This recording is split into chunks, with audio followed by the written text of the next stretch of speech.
ಮೊನ್ನೆ ನಾನು ಮಳವಳ್ಳಿಗೆ ಹೋಗಿದ್ದೆ, ಅಲ್ಲಿ ಕೂಡ ಎಲ್ಲ ಕಿರ್ಚ್ತಿದ್ರು, ಯಾವಾಗ ಗಿಲ್ಲಿ ನೀವು ಕಾವ್ಯನ್ ಮದ್ವೆ ಆಗೋದು, ಈ ಥರ ಎಲ್ಲ ಕಿರ್ಚ್ತಾ ಇದ್ರು.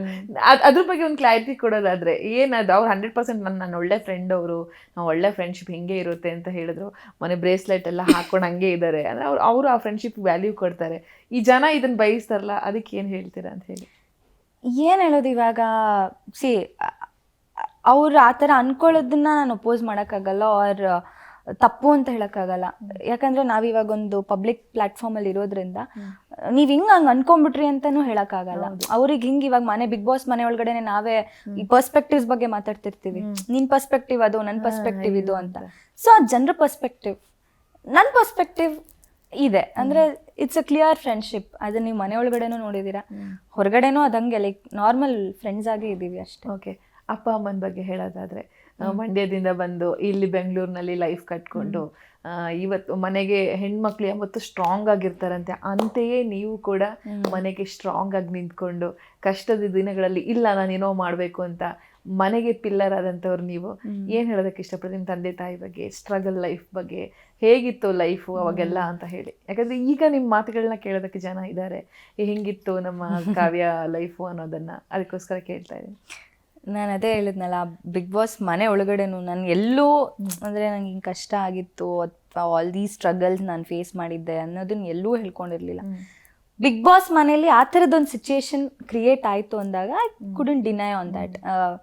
ಹೇಳಬೇಕು ಅಂತ ಹೇಳಿದೆ. ಅದೇ ನನಗೆ ಎಲ್ಲರ ಲೈಫಲ್ಲೂ ಆ ಸ್ಟ್ರಗಲ್ಸು ಕಷ್ಟಗಳು ಇದ್ದೇ ಇರುತ್ತೆ. ಹಾಗೆ ಇನಿಷಿಯಲ್ ಡೇಸಲ್ಲಿ ನಮಗೂ ಆ ಪ್ರಾಬ್ಲಮ್ಸ್ ಇತ್ತು, ಕಷ್ಟಗಳಿತ್ತು. ಬಟ್ ಯಾವತ್ತೂ ಇಲ್ಲಿಗೆ ಇಷ್ಟೇ ಲೈಫು ಅಂತ ಅಂದ್ಕೊಳ್ಳಲಿಲ್ಲ. ಆ್ಯಂಡ್ ನನಗೆ ಎಸ್ಪೆಷಲಿ ನನ್ನ ಫ್ಯಾಮಿಲಿ ತುಂಬ ಸಪೋರ್ಟಿವ್. ನಾನು ಏನೇ ಮಾಡ್ತೀನಿ ಅಂದರೂ, ಅಂದರೆ ಇಂಡಸ್ಟ್ರಿಗೆ ಬರೋಕ್ಕೆ ಮುಂಚೆ ಕಾಲೇಜ್ ಸ್ಕೂಲ್ ಡೇಸಲ್ಲೆಲ್ಲ ತುಂಬ ಕಂಟ್ರೋಲ್ಡ್ ಆಗೇ ಇಟ್ಕೊಂಡಿದ್ದು.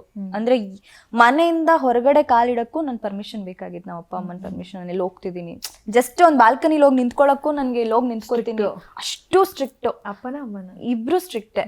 ಅಂದರೆ ನಮ್ಮಮ್ಮ ಸ್ವಲ್ಪ ಅರ್ಥ ಮಾಡ್ಕೊಳ್ಳೋರು, ಆಯಿತು ಪುಲ್ಪ ಅಥವಾ ಆಯಿತು ಅಂತ ಹೇಳೋರು. ನಾವು ಅಪ್ಪ ಹಾಗೆಲ್ಲ ನೋ ಅನ್ನೋ ಥರ ಇದ್ದಿದ್ದು.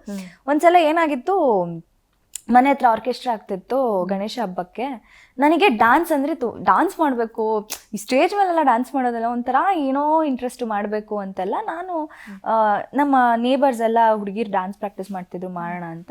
ನಾನು ನಮ್ಮಮ್ಮಂಗಮ್ಮ ನಾನು ಮಾಡ್ತೀನಮ್ಮ, ಹೋಗಿ ಪ್ಲೀಸ್, ನಾನು ಇಲ್ಲಿ ಇವರೆಲ್ಲ ಪ್ರಾಕ್ಟೀಸ್ ಮಾಡ್ತಾಯಿದ್ರು, ನಾನು ಹೋಗಿ ಮಾಡ್ತೀನಿ ಅಂತ.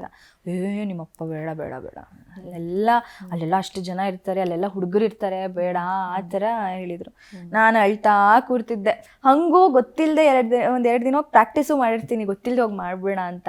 ಆಮೇಲೆ ಗೊತ್ತಾಗಿ ಯಾರೋ ಹೇಳ್ಬಿಟ್ಟು ಬೈಸ್ಬಿಟ್ಟು ಬೇಡ ಅಂತ ಕಳಿಸಿದ್ರು. ಆ ಗ್ರೂಪ್ ಡ್ಯಾನ್ಸ್ ಎಲ್ಲ ಆದಮೇಲೆ ನೋಡಕ್ಕೆ ಅಟ್ಲೀಸ್ಟ್ ಕರ್ಕೊಂಡು ಹೋಗಿ ಅಂತೀನಿ, ಅದಕ್ಕೂ ಕರ್ಕೊಂಡು ಹೋಗಲ್ಲ. ಆಮೇಲೆ ಸರಿ ನಾನು ಗೊಳೋ ಅಂತ ಅಳ್ತಿದ್ದು ನೋಡಿ ಆಯ್ತು ಅಂದ್ಬಿಟ್ಟು ಆಯ್ತು ಒಬ್ಳೆ ಒಂದು ಸಾಂಗ್ ಹಾಕಿ ನಿಲ್ಲಿಸಿ ಡ್ಯಾನ್ಸ್ ಮಾಡಿಸಿದ್ರು ಅಲ್ಲೇ. ಸೊ ಅಂದರೆ ನಾನು ಹೇಳ್ತಿರೋದು ಅಷ್ಟು ಸ್ಟ್ರಿಕ್ಟು, ಬೇಡ ಅಂದರೆ ಅವ್ರಿಗೆ ಹೆಂಗೆ ಅಂದರೆ ಹೆಣ್ಮಕ್ಳನ್ನ ಕೈಯಲ್ಲಿ ಕೆಂಡ ಇಟ್ಕೊಂಡಂಗೆ ಅನ್ನೋ ಥರ ಮೈಸೆಟ್ಟಲ್ಲಿ ಇದ್ದಿದ್ದು. ಸೊ ಅಷ್ಟು ಸೂಕ್ಷ್ಮವಾಗಿ ಇದು ಮಾಡಿದ್ದು. ಬಟ್ ಅದೇ ಆ ಕಾಲೇಜ್ ಸ್ಕೂಲ್ ಲೈಫಲ್ಲೆಲ್ಲ ಹಾಗೆ ಇತ್ತು.